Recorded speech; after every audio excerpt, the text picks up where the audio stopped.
very well welcome to the spiritguides.co.uk network radio. It's lovely to have Robert and Amanda Goodwin on this evening to talk about the philosophy of white feather and also the numerous spiritual work they do as well. I'm hoping that the conversation is going to cover a kind of wide gamut of topics. I've been studying your website and there's certainly a lot of information on there that really could go into many hours really, yeah. But we'll try and touch on what we can and see where it goes really. So I think just to start off the conversation really is to tell people about what you do, about white feather, and we'll take it from there. Okay, well, thanks for inviting us on the program. It's great to be here. Yeah, what can we say about white feather? He's been with us now for a number of years. He's certainly been with me for over 30 years, and Amanda and I have worked together closely with him for the last 12 years, doing what we do, going all around the country and more recently into Europe, doing trance demonstrations. And it really is, I suppose, really, you have to experience white feather, would you say, man? Really, yeah. You have to experience white feather really to know him.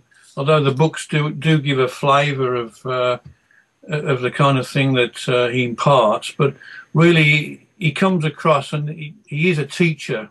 He is a spiritual teacher, and you know, his work is to provide knowledge and guidance to humanity, really. And he's one of the few, I feel, really, you know, in this day and age, who gives that deeper philosophy, sort of, you know, along the lines of if any of the listeners have read any of the books or encountered other guides such as Silver Birch, it's very much in the same vein.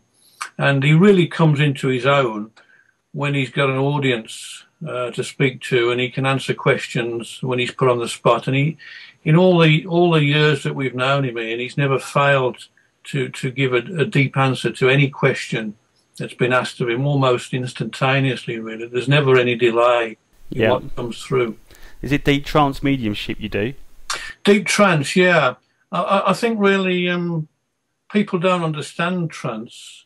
You know, there's a kind of an idea that trance mediums somehow, as with hypnosis, that, you know, people think that the medium goes to sleep, whereas that isn't quite the case. I go into an altered state, but I'm certainly aware. I can hear what's being said, although I'm not actually present. If anyone was to say to me, you know, where do you go to? I couldn't answer that. You know, I really couldn't. My consciousness is just supplanted by white feathers, and I'm not aware of anything that relates to me. And I'm very much in the hands of white feather and Amanda, who sits next to me, to make sure that all goes well. But I really have no idea where I am. It's a pure exchange of consciousness, really. Yeah. So how did it come about in your life?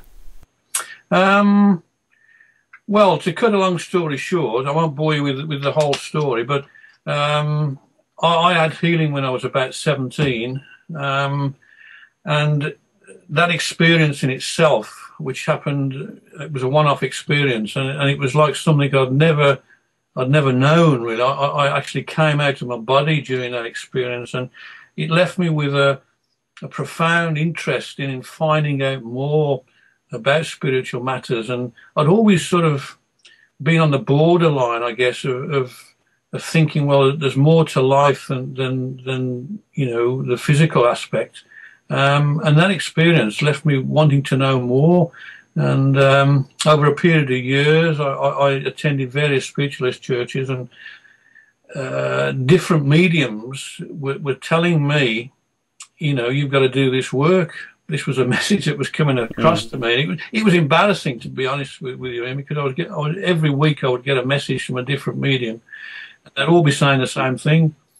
And it sort of kind of took off from there. I sat in a development circle for a number of years, and not expecting to develop as a trance medium in any way. But that was obviously what was planned, and it just sort of developed over a number of years, really. With the work that you do now, what kind of messages does White Feather bring through? Is it more the philosophical teachings, or does he give you sort of messages about what's happening around the world, if you like? Yeah, well, maybe Amanda could answer that better than I could. I mean, one of the things that we enjoy most of all is actually giving public demonstrations where, as Rob's already mentioned, he'll go off into a deep trance state, allowing the spiritual guide to come through. And what we say to people before we actually invite the questions and answers is that the guide and spirit in general have actually said to us that they prefer and work better having a voice vibration. So whereas in the early days we would ask people to write down questions that they want answers to, we now actually encourage them to use their voice so that spirit can pick up, and there's this three-way connection between from spirit, through spirit, to spirit. We also say that it perhaps isn't the right time to ask personal questions, if you like, and perhaps clairvoyant evenings are times to get those sorts of messages. But people tend to, I mean, you may well know this already, that as people open up to spirit and open up to the bigger questions, really, we give them an opportunity to ask almost from the horse's mouth the answers to some of these spiritual questions that they may have. And so usually the answers to the questions are given so that it can benefit a number of people. So it can be anything. I mean, it can be things like, you know, what do you do in the spirit world, you know, to relax, or anything to a much deeper nature. We try, obviously we say to people, we're not going to police any question. And the guide's got a wonderful way of being able to answer anybody really, and any question given to him. So I'm in a privileged position, if you like, having a relationship with both men in the truest sense of the word, because I can honestly say to you that it is two different people. My husband, Rob, is not White Feather. I mean, he will say himself, he could not possibly answer the questions in the same articulate way that White Feather does. So we tend to find also when we've done one-to-one sessions that it gives people an opportunity to ask questions that are perhaps a little bit more personal and can give a greater depth than we might be able to do on a public demonstration. Right, okay. So do you feel that you know White Feather more than perhaps Robert does? Because obviously you get to speak to him, don't you?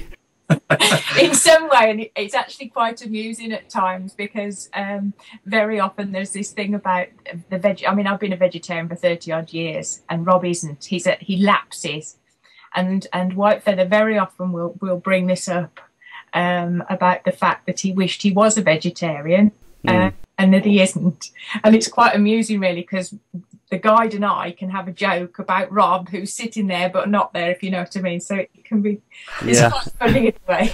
But yeah, I mean, I've got a wonderful relationship with him in my own right, and I can honestly say I never get fed up of hearing him speak, and I can't express in words the love that comes through from the guide. I mean, at times, especially when my dad was dying, the support that I got from White Feather during that period of time, which was obviously very, very difficult, you couldn't put a price on that. So I do feel I've got a very special relationship with him, and I'm very privileged to be able to be there when he speaks. Yeah, wonderful. So who is White Feather? I mean, who was he in the lifetime? And also, is there a relationship between you guys perhaps and White Feather that goes beyond the physical, if you like you part of the same soul group or something like that? Yeah, it's a good question, Ian.